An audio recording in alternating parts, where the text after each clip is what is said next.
जयराम जिसने ये केस और पेपर में डलवाया है और इसका बेटा सनी, मेरे नज़रों में स्टार्टिंग से ये एक गलत ब्लैकमेलर इंसान है। ओम प्रकाश पवित्रा होटल में बैठा हुआ है। मालूम पड़ा कि ये पवित्रा होटल में बैठे हैं, वो 20-25 बंदे लेके इस होटल में आ गया। ओम प्रकाश को बहुत बुरी तरह से मारा। चाकू लेके आए थे। हाँ, चाकू लेके आए? जी हाँ, हथियारों के साथ में।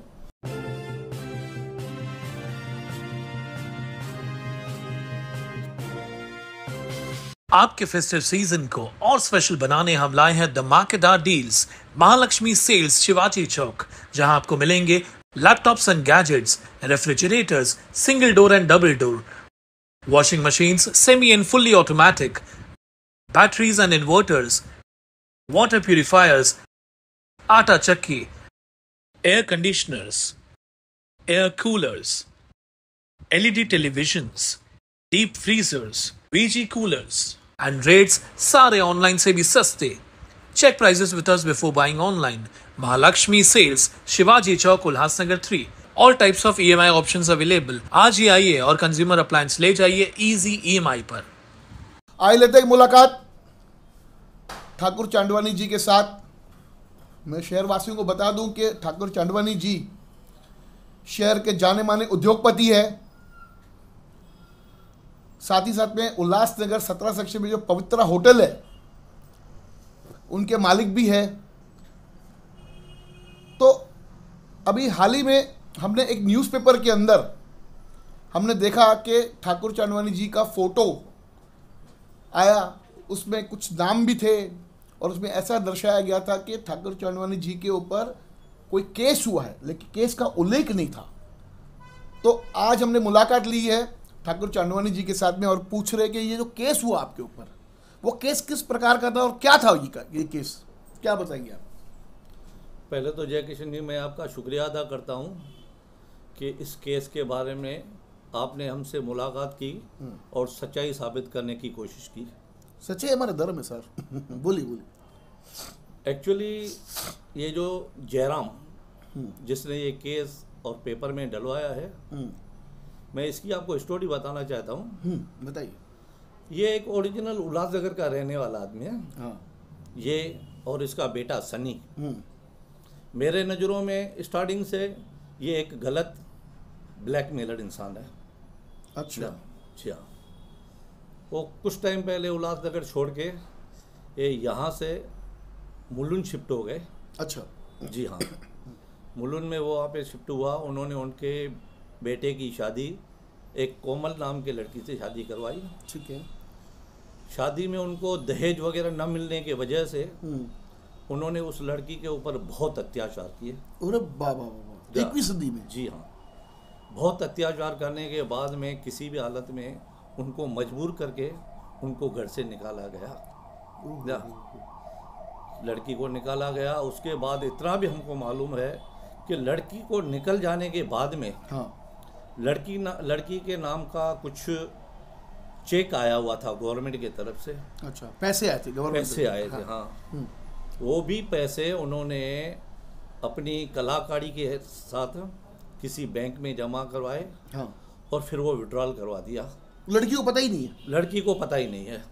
हम उस कोशिश में लगे पड़े हैं, वो केस निकाल के हम उसको उजागर करेंगे। बिल्कुल। और लड़की को न्याय दिलाएंगे ज़रूर। बराबर। उसके बाद में ये काम होने के बाद में फिर वो मुलुंड से शिफ्ट होके चेंबूर चला गया। ओके। कुछ टाइम चेंबूर रहने के बाद में फिर वो वहाँ से छोड़ के अभी कहीं बॉम्बे रह रहा है। अच्छा। ये रोज़ अलग अलग घर बदली करना, तो आप समझ सकते हैं किस लोगों का काम है। हाँ, वो तो है ना। तो उस व्यक्ति का यहाँ पे एक ओम प्रकाश करके नाम से ओम प्रकाश जी हैं। हाँ। ये साथ में बैठे हुए हैं। अच्छा, आप ही ओम प्रकाश जी? हाँ। हाँ, बोलिए। वो ओम प्रकाश जी के साथ में न जाने क्या इनका कुछ आपस में मतभेद था। अच्छा। समझा। तो वो ओम प्रकाश जी से बदला ने उनको मारने के लिए कुछ 20-25 गुंडे लेकर उसके घर गए थे। अच्छा। जी हाँ। वो जयराम जी? जी, जयराम जी गुंडों के साथ, जयराम और उनका बेटा सनी, दोनों। मैं आपको बता दूं, सन्नी तो ओरिजिनल गुंडा है।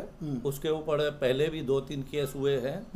उन्होंने ऑन ड्यूटी बेस्ट की बस के ऊपर वार किया था और हाकी से ड्राइवर को भी मारा था। अरे बाबा बाबा बाबा।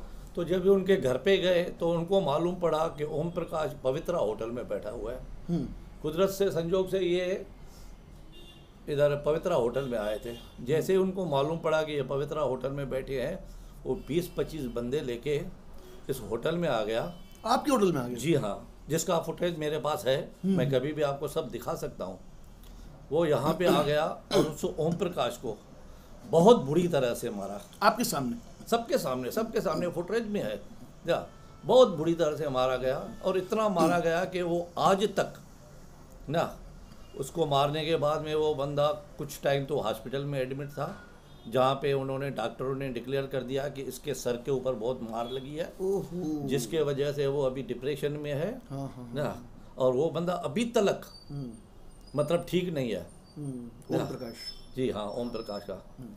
तो जब ही इनको मारा गया तो कुदरत से यहाँ पे पुलिस पहुँच गई। पुलिस को किसी भी तरह से इंफॉर्मेशन गई। वो तो अवेयर है पुलिस यहाँ पे जी हमारे हाँ, शहर। वो पुलिस यहाँ पे आ गई।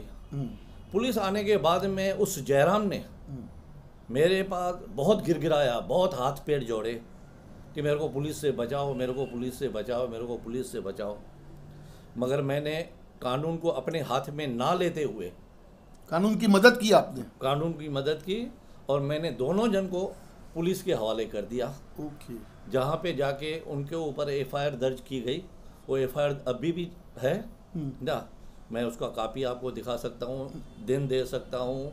और ये वीडियो जो है, मतलब जब भी पुलिस आपके यहाँ पर पहुंची होटल में, जी हाँ, जिसने भी इत्तला की होगी पुलिस डिपार्टमेंट को, तो वो जो उनके गुंडे थे, वो गुंडे उसका बेटा वो चाकू लेके आए थे। हाँ, चाकू लेके आए? जी हाँ, हथियारों के साथ में।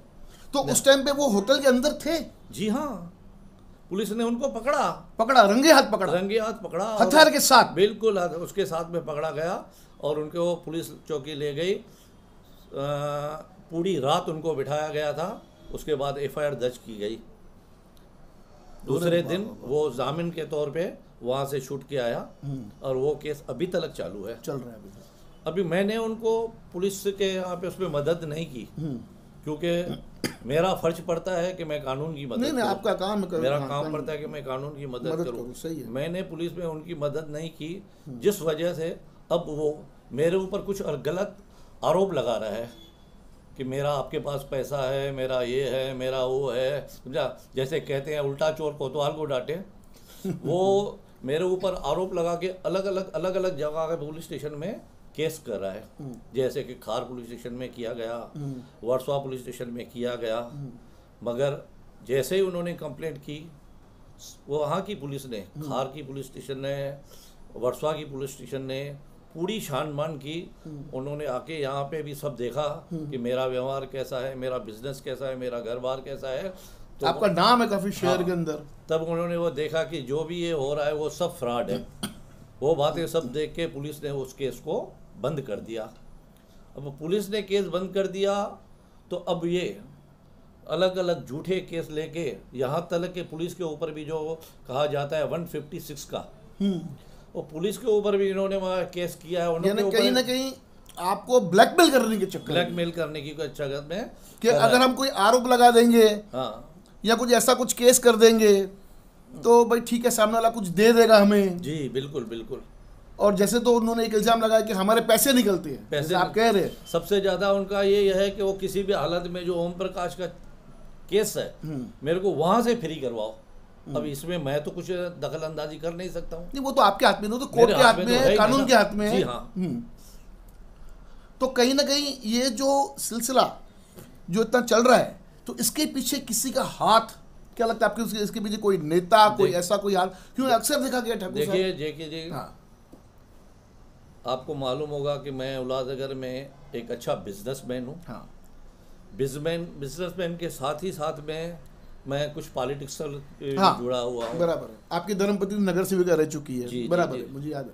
तो मेरे बिजनेस को स्कोप देखते हुए आपकी तरक्की को देख के मेरी जलन, तरक्की को देखते हुए कुछ जलन। लोगों की जलन है और मेरी पॉलिटिक्स को देखते हुए लोगों को सहन नहीं होता है, जिस वजह से वो हमारे ऊपर ये इल्ज़ाम लगा के हमारे को बदनाम करना चाहते हैं। यानी आप एक तो आपका कोई मतलब नहीं, जी नहीं, आप अपने होटल में, अपने ऑफिस में बैठे हो, जी हाँ, ओम प्रकाश जी के साथ बात कर रहे हैं या कुछ भी, जी, वो 25-20 गुंडे लेके हथियार दिन दहाड़े, हथियार के साथ, दिन दहाड़े जी हाँ, आपके ऑफिस में आते हैं, आपके होटल में आते हैं, आपके होटल में हंगामा करते हैं, ओम प्रकाश जी को मारते हैं। जी हाँ, इतनी गुंडागर्दी बढ़ चुकी शहर के अंदर। बिल्कुल बिल्कुल, उसके बाद में वही व्यक्ति आपको ब्लैकमेल करने के लिए जी, आपको वो केसेस कर रहा है कि हमारे कुछ पैसे निकलते हैं, जी हाँ, हम बिल्कुल। पैसे ऐसे क्लेम करेंगे तो बिजनेसमैन आदमी, इज्जतदार आदमी बोलेगा भाई ठीक है छोड़ो यार, ले ले पैसे, बात खत्म बिल्कुल कर। सच्चाई बात है। हमारे साथ में ओम प्रकाश जी भी साथ में हैं हमारे, और उनके जो भतीजे हैं गुलशन, जो उस टाइम इस होटल में मौजूद थे जब ये हमला हुआ ओम प्रकाश जी के ऊपर। तो वो इंसिडेंट होने के बाद में, वो हमला होने के बाद में, यानी डॉक्टरों का ऐसा कहना है कि उनको दिमागी काफ़ी तकलीफ़ है और वो बात नहीं कर पाएंगे, लेकिन एक हमारा था कि हम इनसे भी लें और पूछें कि आखिर वो वाक़या क्या था। तो गुलशन जी उनके भतीजे साथ में हैं और उनसे पूछते कि आप उस टाइम में होटल में थे जी सर, और आपके सामने ये सब घटना घटी, जी सर। तो वो कितने लोग थे और क्या क्या हुआ, विस्तार से बताइए। सर हम लोग बैठे हुए थे यहाँ पे, मेरे चाचा ठाकुर जी के साथ, अंकल के साथ अंदर ऑफिस में बैठे थे, मैं बाहर टेबल पे उनका इंतज़ार कर रहा था। वो कुछ बातचीत चालू थी आपस में। ये 15 से 20 लोग अचानक से अंदर आए, सीधा इनके ऑफिस में घुसे और वहाँ से मारपीट होने की, गाली गलौज होने की आवाज़ें आना चालू हुई। उस दरमियान में गाली गलौज सुनने, मारामारी हो रही थी वहाँ पे, मारामारी, हाथापाई हो रही थी। हाँ, उन्होंने ओम प्रकाश जी को, मेरे जो चाचा हैं, उनको सीधा कॉलर में हाथ डाल के उनको नीचे पटक के 3-4 लोग उनको मारना चालू कर दिए, या ऑफिस के अंदर ही? ऑफिस के अंदर ही। उस दरमियान ठाकुर अंकल जी बीच में आए, सब से उस तक मैं दौड़ते हुए अंदर आ गया कि क्या हुआ, कैसे हुआ, कि अचानक वो गिर गए, क्या हुआ। बट अंदर आके जब देखा तो ये 5-7 लोग अंदर ऑफिस में घुसे हुए थे और इनके 15-20 लोग करके बाहर सब अंदर आने की कोशिश कर रहे थे। तो जब इनको मैंने रोकने की तो इन्होंने काफ़ी मेरे से भी मारपीट की अंदर आने के टाइम। उनका बेटा जो सनी है, उसने अपने हाथ में, उसको कुछ कड़ा पहना हुआ था, जो उसने मुझे सर पे भी काफ़ी मारा। आपके ऊपर हाँ हुआ? जी सर, काफ़ी मुझे भी चोटें उस वक्त आई थी। मेरे चाचा जी तो उस वक्त थोड़े अनकॉन्शियस ही हो गए थे, क्योंकि उनको इतना ज़ोर से, उन्होंने एज के हिसाब से सर, हथियार थे उनके हाथ? हाँ सर, एक उनका एक महाराष्ट्रन बंदा था जिसके हाथ में चाकू वगैरह भी था। चाकू वगैरह भी था। हाँ, और उन्होंने वो चाकू दिखा के हमें धमकाने की कोशिश कर रहा था कि ज़्यादा बोला तो गुस्सा डालूंगा। तो वो चाकू किसके ऊपर निशाना कर रहे थे, आपके ऊपर या आपके अंकल के ऊपर? सब लोग साथ में ही खड़े थे। अच्छा, सबके ऊपर उन्होंने हाँ, हथियार तान दिए हाँ, और मारने धमकियां दे रहे थे। जो उनका जयराम जो खुद हैं, उनका बेटा सनी, उनकी औरत जो हैं अंजू करके कुछ उनका नाम है, जो भी, हाँ, और उनका एक साड़ूबाई करके है, यहाँ पे 4 नंबर में किधर रहता है। ये सब लोग काफ़ी आक्रोश, ये तो सब अंदर ऑफिस में आ गए थे और इनके जो गुंडे लोग ये लाए हुए थे, ये पीछे से इनके और अंदर आने की हमारे पास कर रहे थे। और उस समय क्या हुआ रहेगा सर? उस टाइम समय करीबन समझिए शाम के 6-6:30 हुए थे। मतलब दिन था? हाँ, यानी दिन दहाड़े इन्होंने आके सडनली हमला किया हमारे ऊपर। उस हमले में ओम प्रकाश जी को गहरी चोटें लगी हुई हैं, जो आज ऐसी स्थिति है कि वो कुछ बात करने के भी वो नहीं है। यानी आपको से लग रहा है ना कि व्यापारी लोग और उल्लासनगर शहरवासी सुरक्षित नहीं है? नहीं सर, आए दिन आप देख ही रहे हो कि उल्लासनगर की हमारे क्या हालत होती जा रही है। अगर ऐसे लोग गुंडे लेके एक दिन दहाड़े बीच रोड पे होटल है। आपके अंकल को मारने का कारण क्या था? सर कुछ भी नहीं है, कुछ कारण नहीं, कुछ नहीं, बस सडनली सीधा अंदर आए, रंजिश कुछ होगा, कुछ बातचीत करते हैं, कुछ भाई क्या होता है, एक बात होती है, कुछ तो आदमी आके पहले बात करता है, सीधा सडनली हाथापाई पे नहीं उतरता है। ये घटना कभी की है? कितना टाइम हो गया? सर ये घटना है करीबन 19 जून 2023 की। 19 जून, एक साल ऊपर हो गया। जी सर, सडनली आए। उसके बाद हम लोगों ने FIR वगैरह भी की। कहाँ पे FIR की आपने? सर सेंट्रल पुलिस चौकी में। अच्छा, फिर उसके बाद क्या हुआ? पुलिस ने क्या किया? सर पुलिस ने FIR रजिस्टर की। मैं हॉस्पिटलाइज था 4 दिन, क्योंकि मुझे काफ़ी सर पे, टांगों पे, आंखों पे चोटें आई हुई थी। और आपके अंकल कितने दिन हॉस्पिटलाइज थे? अंकल भी 2 दिन हॉस्पिटलाइज थे। यानी गंभीर चोटें थी? गंभीर चोटें थी, अंदरूनी मारें काफ़ी लगी हुई थी। उसके बाद हमें हॉस्पिटलाइज में इंटरनली प्रेशराइज किया गया कि आप कंप्लेंट रिटर्न लो, नहीं तो आपके बच्चों को उठाएंगे, अच्छा। ये करेंगे। काफ़ी गाली गलौज की ऑडियोज़ भी मेरे पास हैं, जो जयराम ने मेरे चाचा को प्रीवियस मतलब सब होने के बाद उन्होंने गाली गलौज दी है। उसके बाद वो इतना बेखौफ इंसान है कि हमें मैसेज भेज रहा है कि पहला डोज तुमको दिया है, दूसरा डोज अपकमिंग है, तीसरा बूस्टर डोज दूंगा, आप अपनी वानर सेना तैयार करके रखो। सर हमारी कौन सी वानर सेना है? मतलब वो आदमी को इतना खौफ नहीं है कि आप किस प्रकार का डोज बोल रहे हो। डोज तो सर मेरे ख्याल से जोश ने एक बार हमारे ऊपर हमला किया कि एक हमला मैंने किया है, दूसरा आपके प्रोसेस में है, और तीसरा ऐसा हमला करूंगा कि आप बचोगे ही नहीं। इसका मतलब तो ये इसका मतलब यही निकलता है सर। बाकी और कोई तो मुझे जानकारी नहीं है कि उस चीज़ का मतलब और क्या निकले। आपको हो तो आप बताइए। आप क्या चाहते हो? आपको किस प्रकार का जस्टिस मिलना चाहिए? सर हम न्याय चाहते हैं। किस प्रकार का?